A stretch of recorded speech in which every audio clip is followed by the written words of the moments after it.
Good evening. You are tuned in to AWANI Tonight with me, Cynthia Ng. The Dewan Rakyat has yet to receive any notification from Bersatu concerning the status of its 6 members of parliament who had pledged support to Prime Minister Datuk Sri Anwar Ibrahim following the amendment to the party constitution recently. Speaker Tan Sri Dr. Johari Abdul said, as such, the status of the 6 MPs remains unchanged. He said that he had not received any notification, letter or email from Bersatu on the matter. Johari also said that he would not interfere in Bersatu's affairs, adding that it was a political issue and also an administrative issue to be settled with the Registrar of Societies ROS. On April 2nd, ROS approved the amendment to Bersatu's constitution, which allowed the party to take action against its MPs who declared their support for the Anwar-led unity government. They are MPs from the Tanjung Karang, Jeli, Kuala Kangsar, Bukit Gantang, Labuan and Gua Musang seats. Pakatan Harapan's candidate Pang Soktau secured a comfortable victory in the Kuala Kubu Baharu by-election over the weekend. However, analysing voting trends reveals interesting insights. The voter turnout among 18 to 24-year-olds was notably low at 53%, contrasting with over 60% among those aged 41 and above. Surveys indicate that the opposition coalition, Perikatan Nasional, demonstrated significant strength among voters aged 18 to 40, particularly among Malays. Political analyst Mujibu Abdul Muiz from Ilham Center sheds light on these voting patterns. Yeah, despite the youngsters are still preferring Perikatan Nasional compared to unity candidates or the Pakatan Harapan candidates, especially DAP.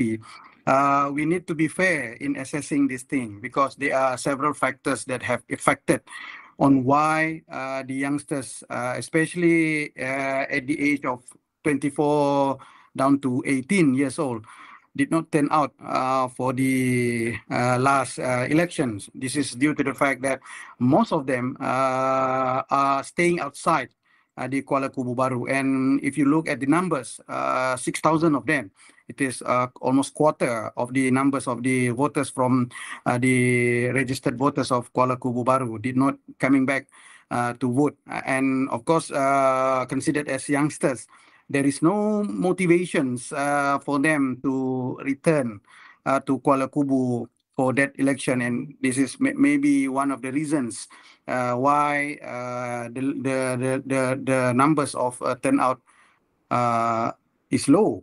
But somehow it is unfair also to say that these voters are still preferring to the Perikatan Nasional because if you look closely, the increment of the voters, especially from the Malay to the Pakatan Harapan, were actually very good at these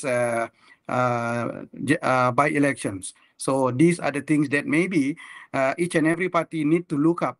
And talking about the youngsters, it is about time for us to urge all the stakeholders to rethink about the strategy on how to lure the youngsters to join the election, as well as we need somehow to increase our effort in advocating them and in emphasizing on how election is important to them. It is not about their civic duties, but it is their right as a citizens. He also highlighted voter fatigue, especially among the youth. Yeah, one of the reasons is the nature of the by-election was still maintaining the status quo. Whoever wins, it does not change much to the landscape of KKB, as well as it is not much affecting the compositions of the state assembly. So whatever it is just a mere replacement of the vacancy left by the incumbent.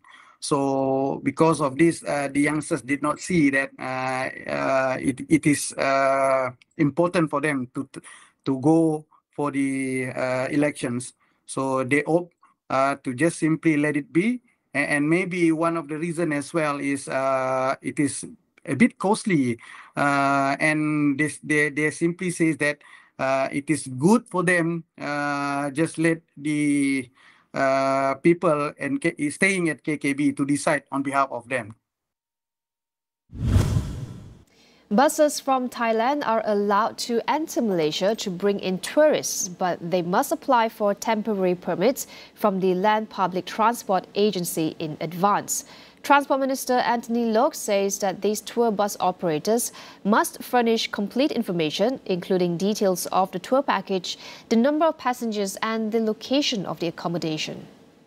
Kalau ada mana-mana bas Thailand nak masuk, dia hanya perlu buat permohonan khas. Permohonan kepada APAT. APAT boleh luluskan untuk LPS. Apa ni yang dipanggil sebagai permit sementara. Ya.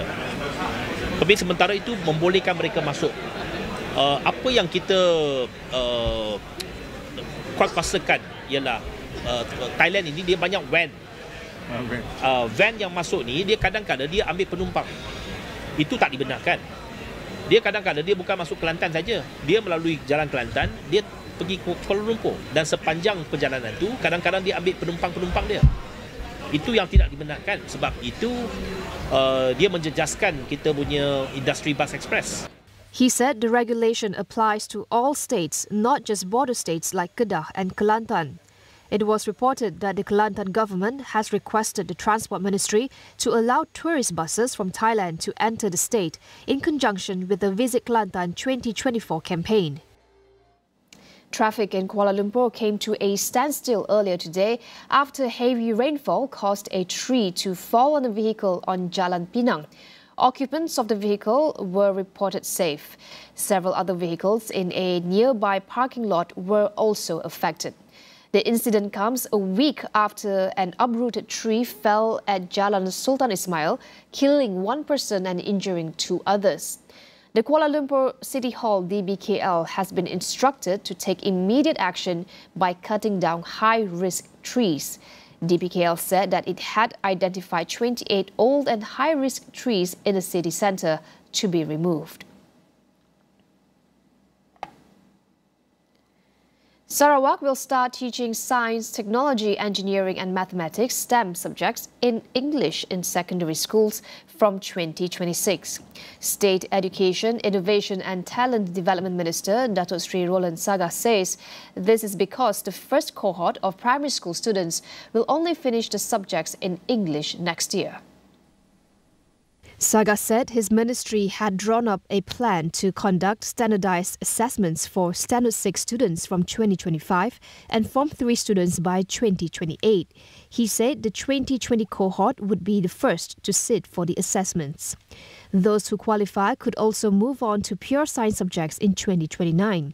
Saga added that it was in discussion with an internationally accredited assessment provider to ensure the quality and standard of the assessments.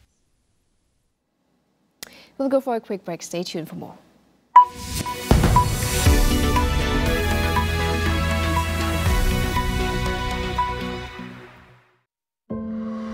Aksi membara mencetus Bangkok. Cabaran getir menanti para pemain terbaik dunia. Demi merebut tempat kepesada tertinggi.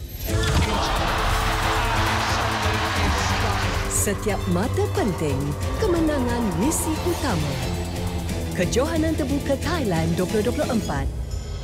Secara langsung di Astro Supersport dan Astro Go.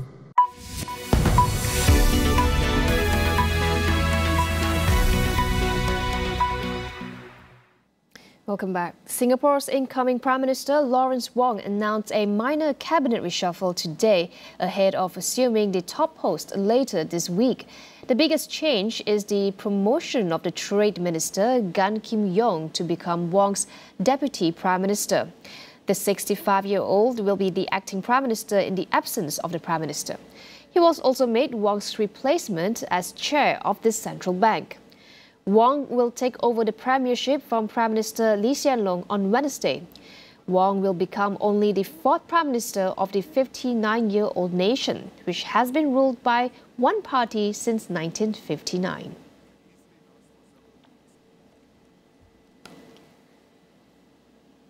The fourth phase of voting in India's election is underway. More than 177 million voters are eligible to vote across 96 constituencies today as the country's 7-week-long election edges past its halfway mark. Prime Minister Narendra Modi is seeking a third consecutive term in office with an eye on winning a supermajority in parliament. The fourth phase of voting will be crucial for Modi's Hindu nationalist Bharatiya Janata Party BJP, as it includes some of its strongholds in states such as Uttar Pradesh and Madhya Pradesh. Monday's election is also the first in Kashmir since Modi's government stripped the disputed region of its semi-autonomy status and took direct control in 2019. But Modi's party did not field candidates in any of the 3 seats in the Muslim-majority Kashmir region, where anti-India sentiment runs deep. India's mammoth staggered election, which began on April 19th, will run until June 1st. Nearly 970 million voters, more than 10% of the world's population, will elect 543 members of the lower house of parliament for 5 years. The votes are due to be counted on June 4th. The death toll from flash floods and cold lava flow from a volcano in Indonesia has risen to 41. Authorities warn that the figure could rise as 17 people are still missing on the western island of Sumatra. Hours of heavy rain on Saturday sent ash and large rocks cascading down Mount Merapi, Sumatra's most active volcano. Cold lava mudslides inundated 2 districts and damaged more than 100 homes and public facilities. The area around Mount Merapi has seen several similar disasters in the past 6 months. Just last month, days of eruption spewed clouds of ash up to 2 kilometers in the sky, disrupting flights, closing roads and forcing the evacuation of more than 11,000 people. While in December last year, 23 hikers were killed when the volcano erupted. Indonesia's Ibu volcano erupted this morning, spewing thick columns of ash several kilometers into the sky. According to officials, the alert status of the volcano remains unchanged at the second highest level. Eyewitness videos shot from nearby Tabaru in North Maluku showed a tower of ash cloud rising over Mount Ibu. Officials said that the volcano on the remote island of Halmahera erupted at 9:12 a.m. for about 5 minutes, projecting ash into the sky as high as 5 kilometers. No evacuation of residents has been reported so far. A smaller eruption was also recorded last Friday. Over in Georgia, thousands of people clashed with riot police in the capital Tbilisi to protest against a controversial law they say was inspired by Russia. Tens of thousands of demonstrators spent the night outside the parliament building in a last-ditch attempt to prevent the Foreign Influence Bill from being passed. Protesters fear that the law would be used by the government to clamp down on dissent and would harm Georgia's hopes of joining the European Union. This proposed legislation would force NGOs and media to register as organizations serving the interest of a foreign power if more than 20% of their funding comes from overseas. Opponents of the bill say the measures are inspired by Russian legislation passed in 2012, which they say has since been used to crack down on people critical of the Kremlin. Georgian lawmakers will hear the third and final reading of the bill today.